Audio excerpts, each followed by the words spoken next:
Hello students, एक बार फिर से स्वागत है आपको आपके अपने YouTube channel SM coaching point पे।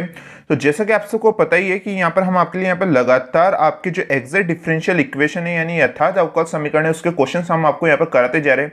और आज की क्लास आपकी इस मेथड की लास्ट क्लास होने वाली है। जितने भी आपके और यहाँ पर थोड़े से क्वेश्चन बच गए जो कि यहाँ पर आपकी यूनिवर्सिटी एग्जाम में पूछे जा सकते हैं, अच्छे टाइप्स के क्वेश्चन है, वो आज हम यहाँ पर आपको कंप्लीट यहाँ पर करवा देंगे। साथ में इस वीडियो के लास्ट में हम आपको कुछ क्वेश्चन भी देंगे करने के लिए प्रैक्टिस के तौर पर, क्योंकि हम आपको इतने सारे इस मेथड से क्वेश्चन यहाँ पर करवा चुके हैं। ठीक है, तो आप लास्ट में जो प्रैक्टिस हम आपको यहाँ पर कुछ क्वेश्चन देंगे आप उन्हें भी जरूर यहाँ पर ट्राई कीजिएगा। और आज की क्लास आपकी काफी ज्यादा इंपॉर्टेंट होने वाली है, क्योंकि इनमें से एक दो क्वेश्चन ऐसे भी है जो कि कई बार यूनिवर्सिटी में पूछे गए क्वेश्चन से। तो आप इस क्लास को पूरा एंड तक जरूर देखिएगा। जो स्टूडेंट्स चैनल पर नहीं तो सब्सक्राइब यहाँ पर जरूर कर लीजिएगा। जिन्होंने इससे पहले की क्लासेस नहीं दे रखी तो प्लेलिस्ट का लिंक आपको डिस्क्रिप्शन में दे रखा है। तो जैसे कि यहाँ पर आप फर्स्ट क्वेश्चन देख सकते हैं जो कि क्या है, सॉल्व यानी हल कीजिए x square plus y square plus x d x minus 2x square plus 2y square minus y d y equal to 0। इसके सॉल्यूशन पे बात करते हैं। सबसे पहले आप इस क्वेश्चन को लगा लीजिएगा मोस्ट इंपोर्टेंट। ऐसा मैं क्यों कह रहा हूँ अभी यहाँ पर आप देखिएगा, क्योंकि अभी तक जितने भी क्वेश्चंस करवाए इससे ये थोड़ा सा अलग यहाँ पर क्वेश्चन होने वाला है, इसलिए आप इस क्वेश्चन को मोस्ट इंपोर्टेंट लगा लीजिएगा। और ये कई बार पूछा भी गया क्वेश्चन है। सबसे पहले तो हम क्या करते हैं कि इसी क्वेश्चन को यहाँ पर हम सॉल्यूशन में यहाँ पर लिख देते हैं। उसके बाद हम इसमें क्या करेंगे, x square plus y square का क्या देंगे, हम यहाँ पर भाग देंगे यानी इसका डिवाइड देंगे। तो यहाँ पर क्या होगा कि जैसे हम इस x square plus y square में यहाँ पर भाग देंगे इसके अपॉन में, तो क्या आ जाएगा आपके 1 ही आ जाएगा, क्योंकि x square plus y square से एक दूसरे से कट जाएंगे तो अपॉन में 1 आ जाएगा। हमने यहाँ पर डायरेक्ट इसे सॉल्व करा है पूरी इक्वेशन को, चाहे तो आप एक स्टेप यहाँ पर बढ़ा भी सकते हैं कि इनके अपॉन में x square plus y square लगा के। ओके, हमने यहाँ पर डायरेक्ट इसे सॉल्व करे तो आप इसे बिल्कुल यहाँ पर ध्यान से समझ लीजिएगा। तो x square plus y square के अपॉन में ये आएगा तो ये कट के 1 हो जाएगा। फिर उसके बाद में इस x के अपॉन में भी तो x square plus y square आएगा, ये हमने यहाँ पर लिख दिया। फिर बाहर dx से फिर माइनस यहाँ पर दे रखा है। फिर हम क्या करते हैं, इन दोनों में से यहाँ पर 2 लिखा है, यहाँ पर भी 2 लिखा है, इन 2 को अगर हम कॉमन ले लेते हैं बाहर, क्या बच जाएगा कोष्टक में x square plus y square, उसके अपॉन में हम इसका डिवाइड दे देंगे तो एक दूसरे से कट जाएगा और क्या बचेगा, केवल 2 यहाँ पर आपके बच जाएगा। फिर इसके बाद में इस y के अपॉन में भी तो ये आएगा, तो y के अपॉन में आ गया x square plus y square, साथ में dy इक्वल टू 0। ओके, तो ये अब हमारी यहाँ पर यथार्थ अवकल समीकरण का जो हमारा फॉर्मेट होता है उसमें यहाँ पर हमारी ये चेंज यहाँ पर आपकी हो चुकी है। ठीक है, उसके बाद यहाँ पर आप देख सकते हैं ये आ चुका है, चाहे तो आप इसके एक स्टेप बढ़ा भी सकते हैं और अच्छी तरह से समझने के लिए। अब जो इस dx के साथ में यहाँ पर हमें दे रखा है ये क्या होती है, हमारे यहाँ पर m की वैल्यू यहाँ पर हमारी होती है, और जो dy के साथ में यहाँ पर दे रखा है वो हमारे यहाँ पर n की वैल्यू होती है। m की वैल्यू ये पूरी और n की वैल्यू यहाँ पर हो जाती है। साथ में हमें इस n की वैल्यू के साथ इस माइनस को भी लेना होता है, क्योंकि हमारे फॉर्मेट में प्लस दिया होता है, इसलिए हमें इस n की वैल्यू में इस माइनस को भी साथ में लेके चलना होता है। तो यहाँ पर आप देखिए कि m की वैल्यू हमारे यहाँ पर क्या आई है, उस m की वैल्यू का अभी हमें क्या करना होता है आप सबको अच्छी तरह से पता है। यहाँ पर जो हमारी m की वैल्यू ये निकल के आई है उसका अब हमें y के सापेक्ष क्या करना है, आंशिक अवकलन करना है, यानी पार्शियल डिफरेंशिएशन करना है, जो कि बिल्कुल ही आसान होता है। अगर आप y के सापेक्ष कर रहे हो तो यहाँ पर आपको x को क्या मानना होगा, अचर यानी कांस्टेंट यहाँ पर मानना होगा।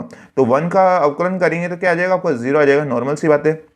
फिर यहाँ पर इसका आप आंशिक अवकलन करेंगे, यहाँ पर देखिए अपॉन में है, तो अपॉन का वैल्यू मैंने आपको बताया कि x अपॉन y का जब हम अवकलन करते हैं तो उसके किस प्रकार करते हैं कि आपकी जो अपॉन में वैल्यू रहती है सबसे पहले हमें उसका क्या करना होता है, स्क्वायर करना होता है। फिर जो अपॉन में वैल्यू उसको वैसा का वैसा उतार दीजिए, ऊपर जो वैल्यू उसका अवकलन कीजिए। तो आप अगर x का y के सापेक्ष आंशिक अवकलन करेंगे तो वो हमेशा 0 आएगा, क्योंकि यहाँ पर एक तरह से हमारा x क्या है, अचर की तरह व्यवहार कर रहा है, तो 0 आ गया। फिर माइनस का जो फॉर्मूले में होता है, फिर ऊपर वाली वैल्यू को वैसा का वैसा उतारो, फिर नीचे वाली का आप y के सापेक्ष आपको आंशिक अवकलन करना है। तो x तो हमारा अचर है तो इसका तो 0 हो जाएगा, y स्क्वायर का क्या हो जाएगा, y के सापेक्ष 2y हो जाएगा, तो 2y यहाँ पर आ चुका है। फिर से सॉल्व कर लीजिए, यहाँ पर 0 प्लस है तो ये पूरा ही 0 हट जाएगा यहाँ पर आपके। ठीक है, ये 0 इससे मल्टीप्लाई होगा तो ये भी क्या बन जाएगा आपके 0 बन जाएगा, और साथ में क्या बचेगा हमारे माइनस 2xy, यहाँ पर केवल ये बचेगा हमारे यहाँ पर। तो हमने लिख दिया अपॉन में ये वैल्यू यहाँ पर हमारी बच जाती है। तो यहाँ पर तो हमारे del m upon del y निकल के आ गया। अब हम क्या करते हैं, n की वैल्यू से हम del n upon del x निकालते हैं। ये पूरी हमारी n की वैल्यू है माइनस के साथ में, अब इसका हम x के सापेक्ष इसका आंशिक अवकलन कर देते हैं। तो जैसे कि यहाँ पर आप देख सकते हैं ये हमारे यहाँ पर n की वैल्यू आ रही है।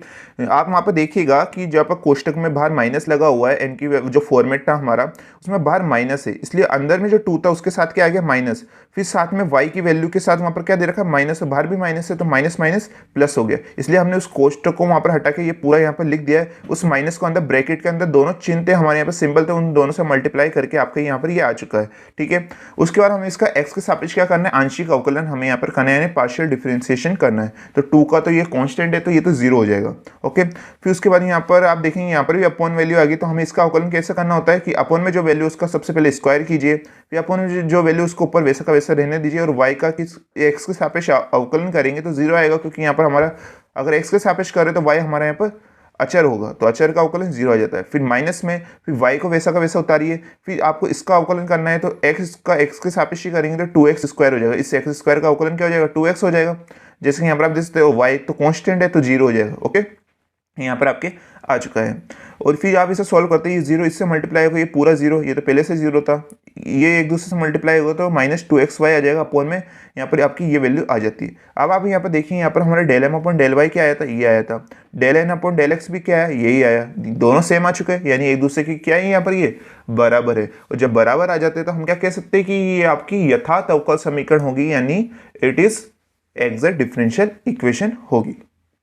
जैसे कि यहाँ पर आप देख सकते हैं ये हमारे यहाँ पर एक दूसरे के इक्वल आ चुका है, तो हमने यहाँ पर लिख दिया है कि ये यथार्थ अवकल समीकरण है, यानी एग्जैक्ट डिफरेंशियल इक्वेशन हमारे यहाँ पर होती है। उसके बाद जब ये आपकी यथार्थ अवकल समीकरण आ जाती है, उसके बाद हम इसका आंसर लाने के लिए इसको 3 स्टेपों से यहाँ पर निकालना बताया। वो कौन कौन सी स्टेप होती है हमारे यहाँ पर? पहली होती है कि हमें यहाँ पर m का x के सापेक्ष क्या करना है, इंटीग्रेशन करना है, यानी इसका समाकलन करना है। तो आइए कर देते हैं। अभी m की वैल्यू क्या आई थी, आप वहाँ पर देखिए, m की वैल्यू हमारे वहाँ पर लिखी हुई है 1 + x अपॉन में x square plus y square. इसका हमें x के सापेक्ष इंटीग्रेशन करना है।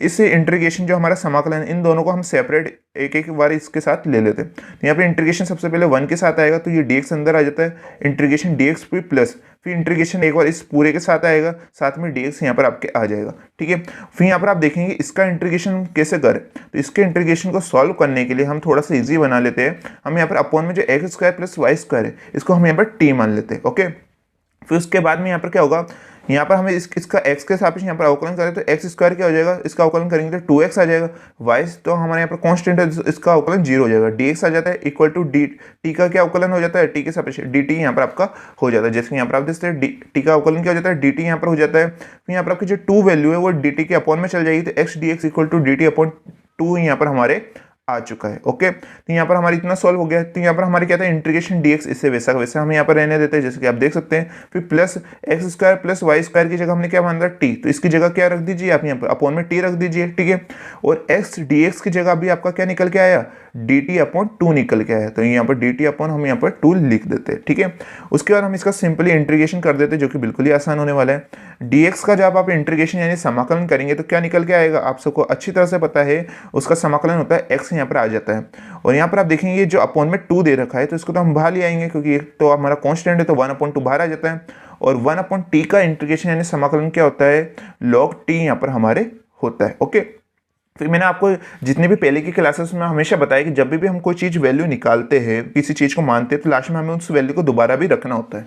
तो हमने यहाँ पर t किसको माना था, x square plus y square को माना था, जिससे हमारा इंटीग्रेशन आसान हो जाए। तो इंटीग्रेशन तो हमारा हो चुका है, तो अब दोबारा उस वैल्यू को रख दीजिए। तो यहाँ पर क्या है, t की वैल्यू यहाँ पर x square plus y square, तो इस t की जगह क्या रख देंगे हम यहाँ पर x square plus y square. तो यहाँ पर हमारी जो फर्स्ट स्टेप है वो निकल के आ चुकी है। अब आपको सेकंड स्टेप में क्या करना होता है, इसका y के सापेक्ष आपको क्या करना है, यहाँ पर आंशिक अवकलन यहाँ पर आपको करना होगा, यानी पार्शियल डिफरेंशिएशन करना होगा। तो आइए करते हैं। तो जैसे यहाँ पर आप ये सेकंड स्टेप देख सकते हैं, अभी यहाँ पर हमारा जो आंसर है इसका हमें y के सापेक्ष इंटीग्रेशन यहाँ पर हमें करना होगा, यानी y के सापेक्ष इसका आंशिक अवकलन करना होगा, यानी पार्शियल डिफरेंशिएशन हमें यहाँ पर करना होगा। तो y के सापेक्ष कर रहे हैं तो यहाँ पर हमारा x क्या होता है, यहाँ पर हमारा अचर होता है। ठीक है, तो x का क्या हो जाएगा, 0 हो जाएगा, 1/2 का वैसा रहेगा। और log अगर किसी के साथ में यहाँ पर आपके होता है यहाँ पर, तो उसका यहाँ पर अवकलन क्या होता है, 1/, वो वैल्यू यहाँ पर आपके आ जाती है। तो 1/, में ये x square plus y square ये आ चुका है। अब यहाँ पर अपॉन में जो वैल्यू उसका भी तो अवकलन होगा सेपरेट। तो यहाँ पर आप देखेंगे x स्क्वायर का y के सापेक्ष करेंगे तो 0 आ जाएगा, क्योंकि अचर है। फिर वाई स्क्वायर का करेंगे तो क्या आ जाएगा, आपके 2y यहाँ पर आपके आ जाएगा। ओके, फिर यहाँ पर आपके 1/2, यहाँ पर 1/, में x square plus y square, ये साथ में 2y नजर आ रहा है आपको। फिर यहाँ पर आपके 2 से 2 यहाँ पर आपके कट यहाँ पर हो जाएगा, क्या बचेगा, y/, में x square plus y square यहाँ पर हमारे आ जाता है। अब सेकंड स्टेप में यहाँ पर आपकी जो आया है, इसको आपको n की वैल्यू में से माइनस कर देना है और y के सापेक्ष आपको क्या कर देना है, इंटीग्रेशन कर देना है। यही हमारी थर्ड स्टेप होती है। तो जैसे कि यहाँ पर आप ये थर्ड स्टेप यहाँ पर देख सकते हैं कि यहाँ पर आपका जो अभी यहाँ पर सेकंड स्टेप में आंसर आया है उसको आपको n की वैल्यू में से यहाँ पर माइनस कर देना है, ठीक है। उसका फिर y के सापेक्ष क्या कर देना है, आपको इंटीग्रेशन यहाँ पर कर देना है। तो n की वैल्यू हमारे यहाँ पर शुरुआत में क्या थी, आप देखिए यहाँ पर हमने m और n की वैल्यू निकाली थी, तो वहाँ से n की वैल्यू को रख दीजिए -2 प्लस वाई स्क्वायर अपॉन में x square plus y square, और यहाँ पर जो हमारे आंसर आया ये साथ में यहाँ पर आपके क्या हो जाएगा, माइनस हो जाएगा। तो माइनस वाई अपॉन में x square plus y square यहाँ पर हमारा आ चुका है। बाहर यहाँ पर आपके डी वाई रहता है। यहाँ पर आप देखेंगे ये वैल्यू सेम है और यहाँ पर प्लस है, यहाँ पर माइनस है, यानी एक दूसरे से हम इसको कट कर सकते हैं। इंटीग्रेशन में क्या बचेगा आपका -2 डी वाई यहाँ पर हमारे बच जाता है। फिर इसका हम क्या कर देते हैं, सिंपली इंटीग्रेशन यहाँ पर कर देंगे। तो जैसे कि यहाँ पर आप देख सकते हैं यहाँ पर हमारे माइनस इंटीग्रेशन में 2 डी वाई हमारे यहाँ पर आ रहा है। जैसे हम इसका इंटीग्रेशन करते तो 2 तो हमारा बाहर चल जाता है क्योंकि कांस्टेंट है, और डी वाई का इंटीग्रेशन यानी समाकलन करेंगे तो y आ जाएगा। तो -2y यहाँ पर आपके आ जाता है। तो इसके बाद फाइनल आंसर कैसे आता है, यहाँ पर हमारा जो फर्स्ट में आंसर आया था जो यहाँ पर हमारा थर्ड में आंसर आया उसको इक्वल टू के क्या रख देंगे हम, यहाँ पर c के इक्वल यहाँ पर हम रख देंगे। तो फर्स्ट में क्या आया था आपके x plus 1/2 log x square plus y square आया था। थर्ड में क्या आया आपके यहाँ पर -2y आया, तो इससे रख देते इक्वल टू c। तो यही क्या होता है, हमारे यहाँ पर फाइनल आंसर निकल के आ जाता है। और ये क्वेश्चन काफ़ी ज़्यादा इंपॉर्टेंट था, ठीक है, आपकी बुक का ही क्वेश्चन है, तो आप इसकी अच्छी तरह से प्रैक्टिस यहाँ पर कर लीजिएगा। अब बात करते हैं हम यहाँ पर नेक्स्ट क्वेश्चन की। जैसे कि यहाँ पर आप देख सकते हैं सॉल्व यानी हल कीजिए cos x minus sine y sine alpha sine y d x plus cos y question में cos y minus sine alpha sine x d y equal to 0। ये भी काफ़ी अच्छा क्वेश्चन है, आप इसे भी इंपॉर्टेंट यहाँ पर लगा लीजिएगा। इसके भी एग्जाम में आने की काफ़ी ज़्यादा चांस है क्योंकि इस टाइप के एग्जाम में काफ़ी क्वेश्चन यहाँ पर पूछे जाते हैं। तो आप इस क्वेश्चन को बिल्कुल यहाँ पर ध्यान से समझिएगा। अब यहाँ पर आप सॉल्यूशन में देखिएगा, सबसे पहले तो यहाँ पर हमारा जो क्वेश्चन है उसी को सॉल्यूशन में हम यहाँ पर लिख देते हैं।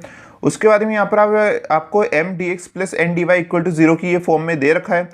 dx के साथ में ये जो पूरा यहाँ पर है ये क्या काई की वैल्यू हो जाती है, यहाँ पर आपकी m की वैल्यू यहाँ पर हो जाती है। dy के साथ में ये जो दे रखा है ये n की वैल्यू यहाँ पर हमारी हो जाती है। इसको थोड़ा सा सॉल्व करके हम यहाँ पर लिख देते हैं।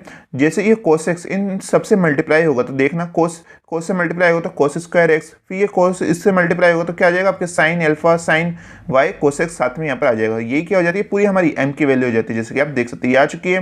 फिर इसका हमें क्या करना होता है, y के सापेक्ष आंशिक अवकलन करना होता है। जब y के सापेक्ष कर रहे हैं तो x को अचर मानना होता है, सिंपल बात है। तो x के साथ में यहाँ पर cos स्क्वायर x दे रखा है तो ये पूरा इसका अवकलन क्या हो जाएगा, 0 हो जाएगा। साइन एल्फा आ जाता है, यहाँ पर आप देखेंगे कि यहाँ पर क्या आता है, यहाँ पर cos x यहाँ पर साथ में आ जाता है क्योंकि ये दोनों के तो क्या है, यहाँ पर ये तो कांस्टेंट है, ये अल्फा वाली पूरी चीज़ ये कांस्टेंट है, x के साथ आ रही है तो यहाँ पर इसे हमने कांस्टेंट मान लिया, ठीक है। और साइन y का जब आप यहाँ पर आंशिक अवकलन करेंगे तो क्या आ जाएगा, cos y यहाँ पर हमारे निकल के आ जाएगा, ओके। और फिर ये पूरी वैल्यू आ जाती है आपकी माइनस में, यहाँ पर आप देख सकते हैं। उसी अनुसार यहाँ पर हमें यहाँ पर n की वैल्यू भी निकालनी होगी, तो ये यहाँ पर ये पूरी हमारी n की वैल्यू है, इसको पहले मल्टीप्लाई कर देते हैं। तो यहाँ पर ये cos y इन दोनों से यहाँ पर मल्टीप्लाई हो जाएगा। कैसे हो जाएगा, cos y से मल्टीप्लाई होगा cos square y minus sine alpha sine x और cos y यहाँ पर आपका आ जाएगा। तो इसका हम क्या कर देंगे, n की वैल्यू का हम यहाँ पर x से सापेक्ष उसका आंशिक अवकलन कर देंगे। तो जैसे कि यहाँ पर आप देख सकते हैं यहाँ पर यह पूरी हमारी n की वैल्यू है, इसका हमें x के सापेक्ष आंशिक अवकलन करना है। तो यहाँ पर हमें y को क्या मानना होगा, अचर मानना होगा। तो y का यहाँ पर ये पूरा 0 हो जाता है। फिर माइनस में साइन एल्फा ये cos y को हम यहाँ पर रहने देते हैं और साइन x का क्या हो जाएगा आपका cos x यहाँ पर अवकलन हो जाएगा। ये पूरी वैल्यू आपकी आ जाती है। अब यहाँ पर आप देखिएगा यहाँ पर del m upon del y की भी यही वैल्यू आई थी सेम टू सेम, और del n upon del x की भी यही वैल्यू हमारे यहाँ पर निकल के आ चुकी है। यानी हम क्या कह सकते हैं, ये एक दूसरे की यहाँ पर इक्वल हमारे हो जाती है। अतः ये क्या होगी आपकी यहाँ पर यथार्थ अवकल समीकरण होगी, यानी so it is exact differential equation यहाँ पर हमारी हो जाती है। फिर उसके बाद जब यहाँ पर हमारी यथार्थ अवकल समीकरण आ जाती है तो हम वो हमारी 3 स्टेप है उसे हम यहाँ पर निकाल लेते हैं। तो जैसे यहाँ पर आप ये फर्स्ट स्टेप यहाँ पर देख सकते हैं, इसमें क्या करना होता है, हमें यहाँ पर m का x के हिसाब से इंटीग्रेशन कर देना है, जो कि बिल्कुल ही आसान है। m की वैल्यू अभी शुरुआत में निकाली थी, जहाँ हमने m और n की वैल्यू निकाली थी, तो वहाँ से m की वैल्यू रख दीजिए। उसका हमें x के हिसाब से इंटीग्रेशन करना है।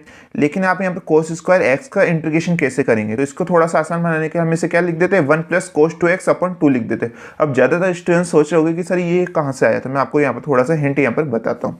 यहाँ पर आप ऊपर लिख लीजिएगा, जैसा कि आप सबको पता ही कि आप सब ये फॉर्मूला तो पढ़ते आई ही होगी कि cos 2x इक्वल टू क्या होता है आपका 2 cos square x minus 2 cos square x minus 1 यहाँ पर आपके होता है, ठीक है। तो इसी फॉर्मूले से यहाँ पर आपके ये निकल के आया कैसे कि जैसे ये -1 इधर आएगा आपके इक्वल टू के इधर, तो हम इसे 1 प्लस cos 2x लिख सकते हैं, बिल्कुल लिख सकते हैं, ठीक है। और यहाँ पर आपके जो यहाँ पर क्या बच जाएगा, केवल 2 कोस स्क्वायर एक्स यहाँ पर बचेगा। फिर 2 भी कहाँ चल जाएगा, आपके इसके अपोन में आ जाएगा, तो ये इसके अपोन में आ गया। और यहाँ पे इक्वल टू के क्या बच जाता है, कोस स्क्वायर एक्स यहाँ पर बच जाता है। सबसे पहले हमने क्या करा, आप सबको पता है कोस 2x का फॉर्मूला क्या होता है, 2 equal to 2 cos square x -1 होता है। यहाँ इस -1 को उधर ले गए तो प्लस में हो गया यहाँ पर आपके, फिर इस 2 को भी कहाँ ले गए हम, अपॉन में ले गए। तो कोस स्क्वायर एक्स का क्या फॉर्मूला हो गया आपके, 1 प्लस कोस 2x अपॉन 2। तो वही तो फॉर्मूला लिखा है हमने, इस कोस स्क्वायर एक्स की जगह क्या लिख दिया, 1 प्लस कोस 2x अपॉन 2 हमने यहाँ पर लिख दिया। इसे आप साइड में लिख लीजिएगा जिससे आपको बाद में याद रहे कि ये फॉर्मूला हमारे कहाँ से आया। ओके, तो यहाँ पर इसकी जगह हमने यहाँ पर ये वैल्यू रख दी है। उसके बाद में माइनस में यहाँ पर आपकी ये पूरी वैल्यू वैसे वैसे आ जाती है, क्योंकि अभी हमने इंटीग्रेशन नहीं करा है। अब हम इसका इंटीग्रेशन करते हैं, तो 1/2 का अगर आप x के सापेक्ष इंटीग्रेशन करेंगे यानी समाकलन करेंगे तो हमारे यहाँ पर x/2 आ जाएगा। ओके, फिर प्लस में यहाँ पर आप देखिएगा कि यहाँ पर 1/2 यहाँ पर हमें दिखाई दे रहा है, इसका तो हमने कर दिया है। यहाँ पर 1/2 इसके साथ सेपरेट चला गया था, उसका इंटीग्रेशन x/2 हो गया। अब यहाँ पर भी आपके 1/2 यहाँ पर बचा, इसका हम बाहर रख देते हैं। ओके, फिर जब आप cos 2x का इंटीग्रेशन करेंगे x के सापेक्ष तो वो क्या आता है आपका sin 2x हमारे यहाँ पर आता है। और यहाँ पर जैसे sin 2x आ जाएगा, इस x के साथ क्या दे रखा है, 2 दे रखा है, यानी एक अचर है, तो वो कहाँ चल जाएगा आपके, वो भी आपके अपोन में यहाँ पर 2 यहाँ पर हमारे आ जाता है। आप सबको नॉर्मल इंटीग्रेशन यानी समाकलन तो अच्छी तरह से आते ही होंगे। तो यहाँ पर हमारे x के साथ क्या दे रखा है, 2, तो ये भी कहाँ चल जाता है आपके अपोन में 2 आपके आ जाता है। ये जो 2 था वो तो यहाँ पर आपको नजर आ रहा है 1/2 ये रहा, और ये जो आपके अपोन में 2 आया ये इसके यहाँ पर समाकलन के कारण है। जब x के साथ 2 होता है तो वो भी कहाँ जाएगा, आपके अपोन में यहाँ पर आ जाएगा। फिर माइनस में साइन अल्फा साइन वाई कोस x का करेंगे यहाँ पर आप इंटीग्रेशन, तो क्या हो जाएगा, साइन x यहाँ पर आपके हो जाता है। ओके, फिर यहाँ पर 2 से मल्टीप्लाई होकर 4 हो जाएगा, साइन 2x अपॉन 4 यहाँ पर आपके आ जाता है। बाकी की वैल्यू सेम टू सेम रहती है। तो यही हमारी फर्स्ट स्टेप निकल के आ जाती है। अब सेकंड स्टेप में क्या करना होता है, इसी पूरे का आपको y के सापेक्ष का आंशिक अवकलन यहाँ पर करना होगा, यानी पार्शियल डिफरेंशिएशन करना होगा। तो अब यहाँ पर आप सेकंड स्टेप देख सकते हैं कि जो हमारे यहाँ पर फर्स्ट में आंसर है उसका हम y के सापेक्ष यहाँ पर आंशिक अवकलन कर देते हैं। तो यहाँ पर ये पूरी वैल्यू दिखाई दे रही है, इसका y के सापेक्ष करते हैं तो यहाँ पर हमारा x क्या होगा, यहाँ पर हमारा अचर होगा, तो इसका अवकलन तो 0 हो जाता है। ये भी पूरी x की वैल्यू, ये भी आपकी 0 हो जाता है। क्या बचता है यहाँ पर, इस साइन अल्फा वैसा का वैसा, साइन x यहाँ पर आपका वैसा का वैसा, साइन y का यहाँ पर y के सापेक्ष क्या हो जाएगा, कोस y यहाँ पर हमारे आ जाएगा। ये पूरी वैल्यू यहाँ पर आपकी आ जाती है। अब जो आपका सेकंड स्टेप आया उसको आपको थर्ड स्टेप में n की वैल्यू से माइनस करके y के सापेक्ष इंटीग्रेशन कर देना है। n की वैल्यू क्या आती है हमारे यहाँ पर, cos square y minus sign alpha sign x कोस y थी, ठीक है। और यहाँ पर हमारी ये पूरी क्या है, हमारे यहाँ पर सेकंड स्टेप में जो हमारी यहाँ पर ये वैल्यू आई यहाँ पर ये हमारी लिखी हुई है, तो माइनस और माइनस क्या हो जाएगा आपका प्लस हो जाएगा, plus sine alpha sine x cos y यहाँ पर हमारी आ जाती है। ओके, ये आ चुकी है। फिर ये दोनों वैल्यू क्या है यहाँ पर हमारी, ये माइनस में ये प्लस में, तो ये एक दूसरे से यहाँ पर हमारी कट हो जाती है। क्या बचता है यहाँ पर आपके cos square y d y integration में यहाँ पर हमारे बच जाता है। अब आप इसका सिंपली इंटीग्रेशन यानी आप इसका समाकलन नहीं कर सकते, तो इस कोस स्क्वायर वाई को भी आपको चेंज करना होगा। तो अभी जब हमने ऊपर कोस स्क्वायर एक्स को कैसे चेंज करा था, मैंने आपको बताया था फॉर्मूला, हमने वहाँ पर 1 प्लस कोस 2x अपॉन 2 लिख दिया था। वैसे ही यहाँ पर y दे रखा है तो हम यहाँ पर 1 प्लस कोस 2y अपॉन 2 लिख देंगे, तो वैसे ही यहाँ पर हुआ है, चाहे तो आप साइड में लिख सकते हैं। ओके, उसके बाद ये इंटीग्रेशन इन दोनों के साथ सेपरेट आ जाएगा। तो 1/2 यहाँ पर आपके इंटीग्रेशन हमने डायरेक्ट कर दिया, तो 1/2 के साथ dy, जब आप इसका इंटीग्रेशन करेंगे तो क्या आ जाएगा 1/2 y यहाँ पर आ जाएगा। फिर प्लस में यहाँ पर ये आपके 1/2 यहाँ पर नजर आ रहा है, ये उस वाला है। और फिर कोस 2y का जब आप इंटीग्रेशन करेंगे तो क्या आता है आपके साइन 2y यहाँ पर आ जाता है। उस y के साथ 2 दे रखा है तो अपॉन में यहाँ पर 2 निकल के आपके आ जाएगा। फिर 2 से 2 मल्टीप्लाई होगा, 4 यहाँ पर आ जाएगा, 1/2 y प्लस 1/4 साइन 2y यहाँ पर हमारा आ जाता है। अब यहाँ पर हमारी तीनों स्टेप निकल के आ चुकी है। तो फाइनल आंसर लाने के लिए हमें क्या करना होता है कि फर्स्ट और थर्ड स्टेप को प्लस करके इक्वल टू हमें यहाँ पर सी कर देना है। फर्स्ट स्टेप में क्या आया था, x/2 plus sine 2x/4 minus sine alpha sine x sine y यहाँ पर आपके आया था। और यहाँ पर ये थर्ड स्टेप में यहाँ पर आपके आया, इसको क्या कर देंगे हम यहाँ पर सी के इक्वल हम यहाँ पर कर देते हैं। और यही क्या होता है हमारे यहाँ पर फाइनल आंसर निकल के हमारे यहाँ पर आ जाता है। देखा आपने, ये क्वेश्चन भी काफ़ी सिंपल था। अब बात करते हैं आज की क्लास के हम लास्ट क्वेश्चन पे, उसके बाद कुछ क्वेश्चन है वो हम आपको यहाँ पर करने के लिए देंगे, ठीक है। तो आप इस लास्ट क्वेश्चन को भी बिल्कुल ध्यान से यहाँ पर समझिएगा। तो जैसे कि यहाँ पर आप ये क्वेश्चन देख सकते हैं, जो कि क्या है यहाँ पर नेक्स्ट क्वेश्चन है हमारे यहाँ पर सॉल्व, यानी हल कीजिए 1 प्लस में e की power x upon y d x plus e की power x upon y question में 1 minus x upon y d y equal to 0। Okay, हम आपको ऐसे क्वेश्चंस यहाँ पर करा रहे हैं जो कि आपको थोड़ी दिक्कत आ सकती है इस टाइप के क्वेश्चन में, तो उसको हम यहाँ पर सॉल्व करा रहे हैं। और कुछ क्वेश्चन हम आपको ऐसे देंगे जो आप आसान तरीके से उससे सॉल्व यहाँ पर कर लेंगे। ओके, तो जितने भी हमने अगर आपको अच्छी तरह से जितने भी क्वेश्चंस करा उनको अच्छी तरह से आपने प्रैक्टिस कर रखी है, अच्छी तरह से समझ रखा है, तो जो हम आपको क्वेश्चन देंगे उसमें आपको बिल्कुल दिक्कत यहाँ पर नहीं आने वाली है। तो आप इस क्वेश्चन को बिल्कुल यहाँ पर ध्यान से समझिएगा, काफी अच्छा क्वेश्चन है यहाँ पर ये आपके। तो dx के साथ में जो है ये पूरी आपकी m की वैल्यू यहाँ पर आपकी हो जाती है, dy के साथ में ये जो है यहाँ पर ये पूरी हमारी n की वैल्यू हो जाती है। इस m का y के सापेक्ष यहाँ पर आंशिक अवकलन कर देते हैं, तो 1 का तो 0 हो जाएगा, e की पावर x y पहले वैसा का वैसा आएगा। आपको सबको पता है कि e की पावर जो भी होती है उसका चाहे आप अवकलन कीजिए चाहे समाकलन कीजिए वैसा का वैसा ही आपके आता है। तो आ चुका है। फिर यहाँ पर x अपॉन y का भी तो यहाँ पर y के सापेक्ष अवकलन करना होगा, तो यहाँ पर जो y वेरिएबल है वो हमारा अपॉन में दे रखा है, x ऊपर हमारा अचर है, तो जब आप इसका अवकलन करेंगे तो क्या आएगा आपके यहाँ पर minus x upon y square यहाँ पर हमारे आ जाएगा। ओके, फिर से हम लिख देते हैं minus x upon Y square, इसका आगे लिख देते हैं ई की पावर एक्स वाई, ये हमारी इसकी del m upon del y की वैल्यू आ गई। तो यहाँ पर अब हम बात करते हैं एन की वैल्यू पे, जो कि यहाँ पर हमारी यहाँ से निकल के आई थी। इसका भी अब हम यहाँ पर एक्स के सापेक्ष यहाँ पर आंशिक अवकलन करना चाहते हैं। सबसे पहले तो इसको थोड़ा सा सॉल्व कर लीजिए, ई की पावर एक्स वाई को इस 1 से मल्टीप्लाई करेंगे, आ चुका है। फिर ई की पावर एक्स को यहाँ पर आपके माइनस एक्स अपन वाई से मल्टीप्लाई होगा, यहाँ पर ये हमारे आ चुका है। अब इसका हम एक्स के सापेक्ष आंशिक अवकलन पार्शियल डिफरेंशिएशन कर देते, जो कि बिल्कुल आसान होने वाला है, लेकिन आप इसको बिल्कुल ध्यान से यहाँ पर समझिएगा। ठीक है, ई की पावर एक्स वाई का वैसे यहाँ पर आपके आ जाता है। फिर इस एक्स अपन वाई का भी यहाँ पर अवकलन होता है एक्स के सापेक्ष। तो यहाँ पर जो आपका वेरिएबल है, वेरिएबल क्या दे रखा है, यानी जो चर है वो कहाँ है, ऊपर है आपके, और y तो हमारा कांस्टेंट है। जब आप x का x के सापेक्ष अवकलन करेंगे तो क्या आ जाएगा, 1 आ जाएगा, और क्या बच जाएगा अपन में, कांस्टेंट वैल्यू बच जाएगी, तो 1 अपन y बच जाएगा ना, तो इंटू में हमने 1 अपन y लिख दिया। फिर माइनस में अब ये दोनों यहाँ पर आप देखेंगे, यहाँ पर भी x वेरिएबल दे रखा है, इसके साथ भी वेरिएबल है। तो सबसे पहले क्या करना होगा, इस वैल्यू को पहले आप यहाँ पर रखकर इस वैल्यू का यहाँ पर आपको अवकलन करना होगा, फिर उसके बाद इस वैल्यू को रखकर आपको इस वैल्यू का अवकलन यहाँ पर करना होगा। तो माइनस ई की पावर एक्स वाई को वैसा का वैसा रहने दीजिए, एक्स अपॉन वाई का आप अवकलन करते थे, एक्स का क्या हो जाता है 1, तो 1 अपॉन वाई आ जाता है। ठीक है, यहाँ पर हमारे आ चुका है। अब उसके बाद क्या करेंगे, हम यहाँ पर बाहर माइनस दे रखा है, तो यहाँ पर भी माइनस आएगा, क्योंकि ये एक तरह से प्लस में होता है, लेकिन यहाँ पर माइनस के कारण यहाँ पर क्या आ जाता है, माइनस आ जाता है। फिर एक्स अपन वाई को अब इस बार हम छोड़ेंगे और इसका हम क्या करेंगे, अवकलन करेंगे, तो ई की पावर एक्स वाई का वैसा का वैसा ही आ जाता है। फिर ई की पावर जो आपके अपॉन में एक्स अपॉन वाई है, इसका भी तो अवकलन होएगा, तो इसका क्या हो जाता है, इंटू में 1 अपॉन वाई यहाँ पर हमारा आ जाता है। सिंपली हमने बस यही करा है कि सबसे पहले इसको छोड़ के इसका अवकलन करा है, फिर आपको इसको छोड़ के इसका अवकलन करा है। ठीक है, बस इतना सा हमें यहाँ पर करना है, आप यहाँ पर देख सकते हैं। फिर से थोड़ा सा यहाँ पर सॉल्व कर लीजिए, सॉल्यूशन बिल्कुल आसान होने वाला है। तो जैसे कि यहाँ पर आप देखेंगे, यहाँ पर ये वैल्यू और ये वैल्यू हमारी सेम टू सेम है, ये प्लस में और ये माइनस में, तो ये दूसरे से क्या हो जाती है, कट हो जाती है यहाँ पर। और यहाँ पर हमारे क्या आता है, माइनस एक्स अपॉन में ये वाई से मल्टीप्लाई होकर वाई स्क्वायर हो जाता है, minus x upon y square, और ई की पावर एक्स वाई यहाँ पर एक्स अपॉन वाई यहाँ पर हमारी आ जाती है।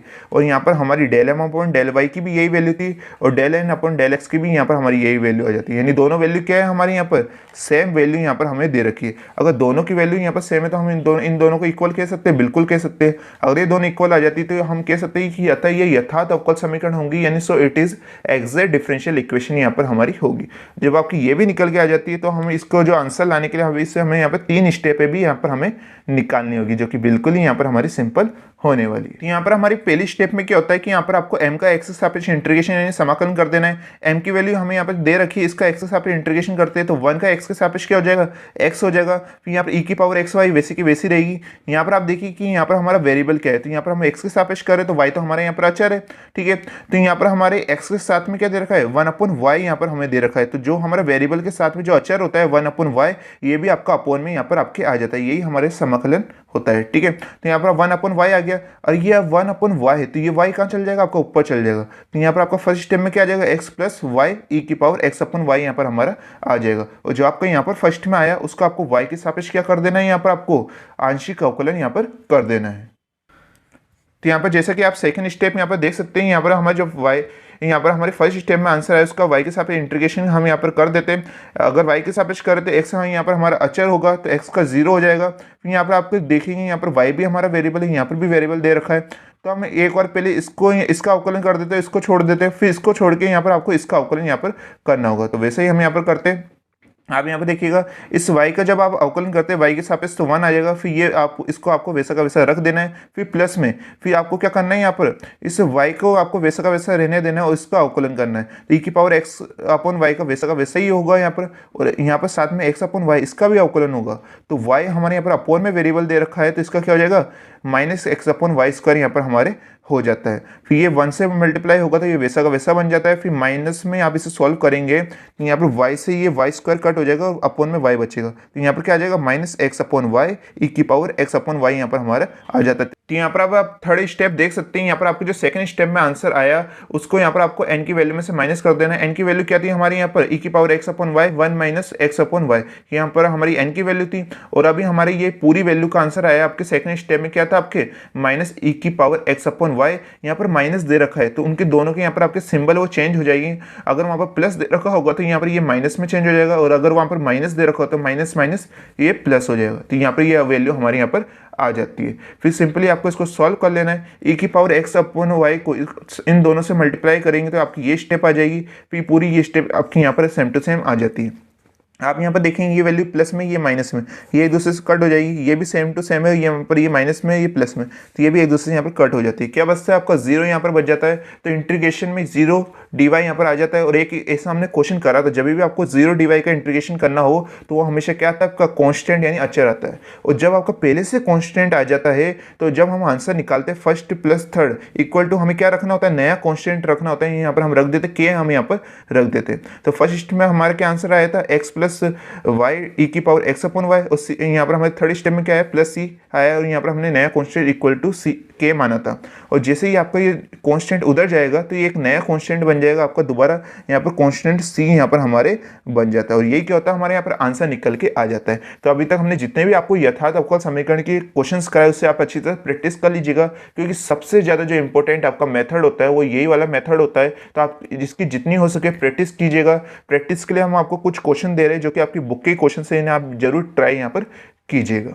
तो जैसे कि यहाँ पर आप ये कुछ क्वेश्चन यहाँ पर देख सकते हैं कि फॉर प्रैक्टिस होने वाले, इनको सॉल्व करना है। पहला क्वेश्चन आपके a square minus 2xy minus y square d x minus में एक्स प्लस वाई का whole square d y equal to 0, जो कि काफ़ी सिंपल क्वेश्चन होने वाला है और इससे सिमिलर क्वेश्चन हमने आपको करवाया भी है। और सेकंड वाला भी यहाँ पर आपका काफ़ी सिंपल होगा, थर्ड वाला भी यहाँ पर आपके काफ़ी सिंपल होगा। आपको क्या करना है एक्स डी वाई के अपॉन में यहाँ पर आपको सबसे पहले इसके साथ सेपरेट ले लेना है, फिर वाई डी एक्स को भी आपको इसके साथ सेपरेट ले लेना है। फिर उसके बाद आपको यहाँ पर डी एक्स के फंक्शन को अलग कोष्टक में बना लेना है, डी वाई के फंक्शन को अलग बना लेना है। और यहाँ पर आपको m d x plus n d y equal to 0 की फॉर्म में बना लेंगे, एम और एन की वैल्यू आ जाएगी, फिर उसका आप अवकलन कर दीजिएगा। तो इससे सिमिलर क्वेश्चन हमने आपको कराया, उससे इंपॉर्टेंट भी लगवाया था हमने, तो उसके थ्रू यहाँ पर आपको इस क्वेश्चन को भी कर लेना है, काफ़ी इंपॉर्टेंट क्वेश्चन है। और लास्ट क्वेश्चन आपके ई की power y plus 1 cos x d x plus e की power y sine x d y equal to 0, इस क्वेश्चन को आप यहाँ पर ट्राई कीजिएगा। और जिन स्टूडेंट्स के पास बुक है तो उससे भी यहाँ पर आपके जितने भी बुक में क्वेश्चन है आप उन्हें भी यहाँ पर करते जाइएगा।